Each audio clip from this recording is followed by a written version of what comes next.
I'm glad to be here. War Eagle.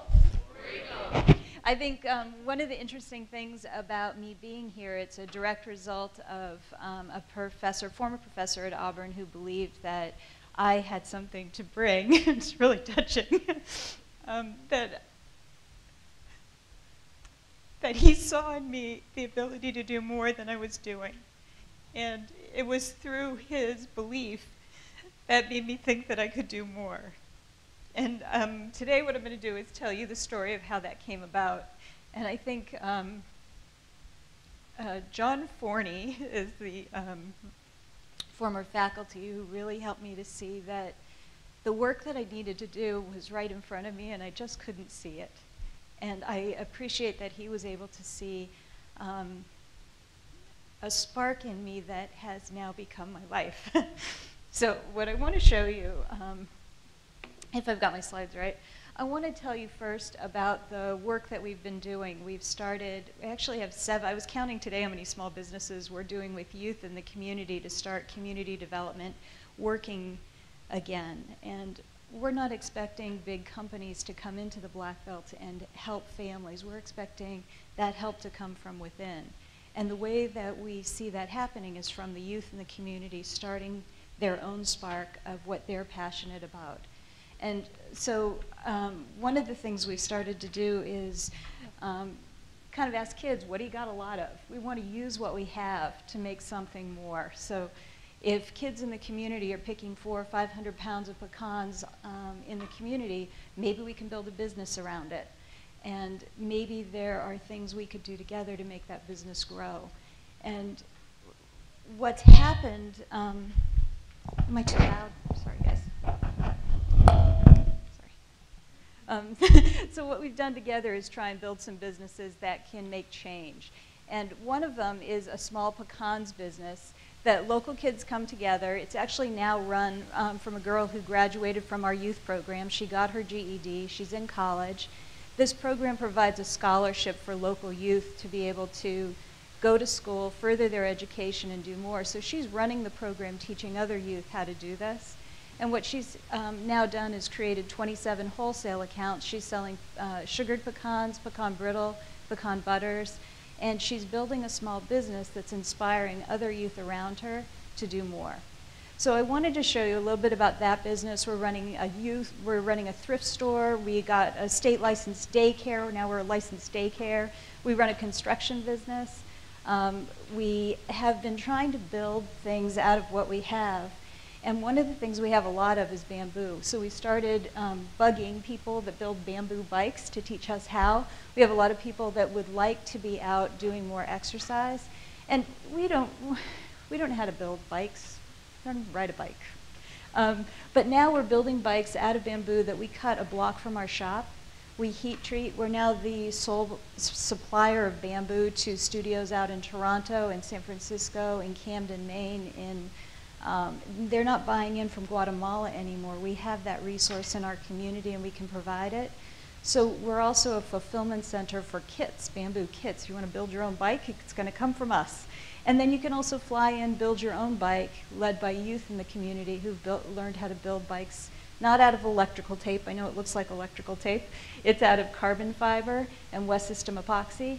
So what we're trying to do is get kids back to work doing something to change their community themselves. Bamboo bikes. So what we want to do is try and just do more. And so we're using what we have, and we're also celebrating what we do. When I first came, John Forney believed that I could do things, and I started to read statistics, lots of statistics. And I spent my Saturday nights learning more statistics. And I started to feel this weight on my shoulders of poverty. And what was going to be my role? What could I do? I was a pajama designer before I came, and I don't really have any experience in figuring out how to make change. But one of the things we started to do is look at what was wrong. And long lists, we had people out of work, things aren't going well, no one's graduating from school, there are all these problems. And then we started to work with groups of graphic designers and people in other fields that could help us to see the opposite of that. Instead of looking at the things that weren't working, we started to talk about what was working. And one of the things that we've got a lot of, we've got a lot of people, we have a lot of labor, pretty low cost. We definitely have a lot of things to celebrate. We can cook food all day long. And there's a lot to celebrate in small communities that have maybe gone uncelebrated for a long time. And we started to tell those stories.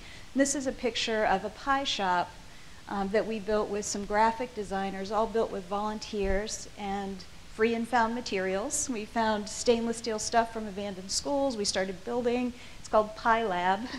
Put some pie in our community. And what we wanted was kind of a neutral space where people could come together and start to visualize change. And it's been an amazing place to start to bring people together and to eat pie. And you may be lucky, under your seat there were 2 tickets stuck under your seats, and if you got one, there's some pie in the lobby you can pick up on the way out. So 2 of you are lucky, and if not, you should move to a seat that does have a ticket on it. So one of the things we've been doing is using what we have a lot of, and we've been able to start to celebrate what we do. The other thing that we've been doing is recognizing that it's all in the story. It's all from people being able to tell their story about their lives, of what's happening. So I want to tell you the story of last Thursday. And last Thursday, something kind of unusual happened in Hale County. Sitting in my office like I usually do, our downtown closes at noon on Thursdays. And everybody goes home. It's pretty quiet. It's our only time in our office where we see each other as a staff. So we sit together and we have a meal. And sometimes I cook. Most of the time I don't. I usually get pie. And we spend time together. And most clients, we don't even have to close the office because no one comes in on Thursday afternoons. It's like this weird ghost town in our town. So we're sitting there and I noticed that somebody came in. And I went back to my desk after lunch and at work. I don't usually look up because there's a lot of commotion in the office usually, and eventually I had to go use the copier. And as I walked to the front of the office, my little copy, I noticed that she was really distressed. And I sat down next to her, and what I realized in hearing her story was, as people, we hold everyone's story with us. And her story was pretty remarkable. She had come into the office because she trusted us. We had gone out to her home a few months ago and we fixed her home with green technologies. We rebuilt her house. We were saving her. Her power bill was $400 a month. We did repairs on her home to bring her cost down to about $100 a month. And so she was saving $300 a month on her utility bill, and I recognized her, and we started chatting and asked her a little bit about her bill, and she said she was in for a different reason. She was in because she couldn't even pay that $100 bill for her power bill, and we talked about, you know, what was going on and what was happening in her life, and she talked about her cancer being in remission, but not really having the peace of mind to rest and become healthy from that.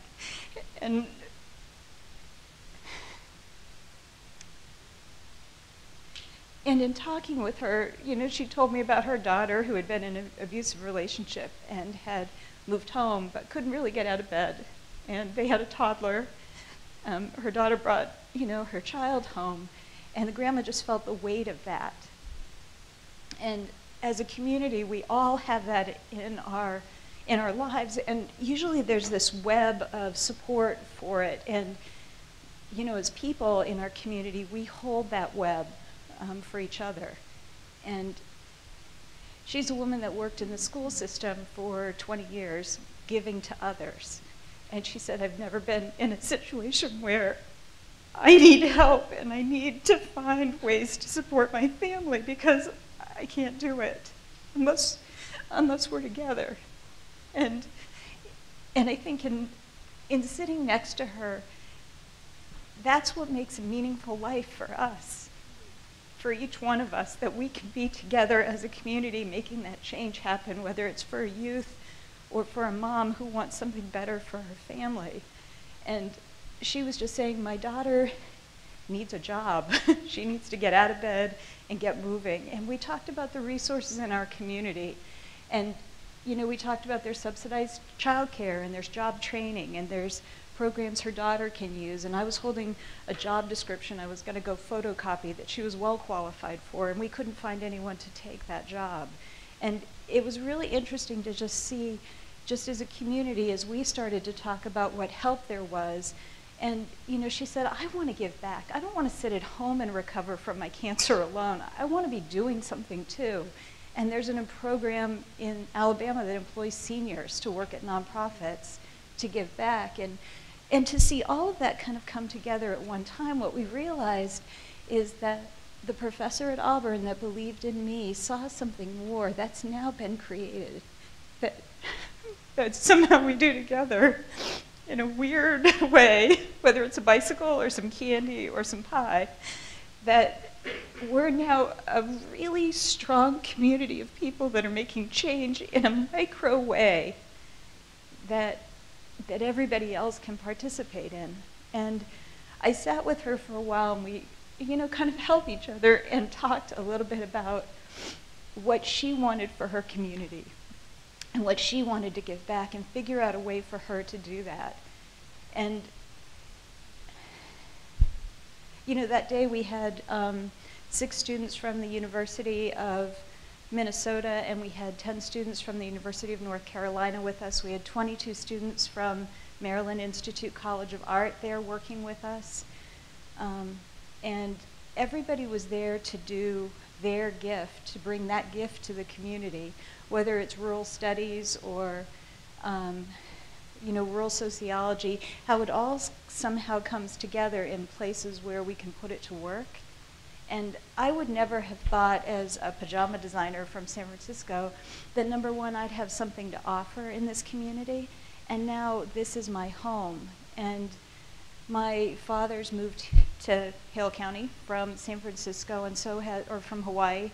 And my sister's moved there from San Francisco with her daughter and grandson. And my niece from New Zealand has now moved there, and she's bought a farm. She's a dairy farmer, and she's brought her mom and brother with her.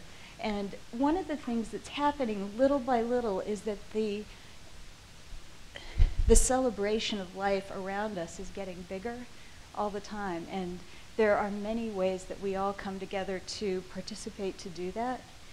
And so my thought was, last Thursday, as we worked together, the Smithsonian Magazine came to town with the most famous travel writer and photographer from National Geographic, and they wanted to do a story about traveling through the South in kind of a different way.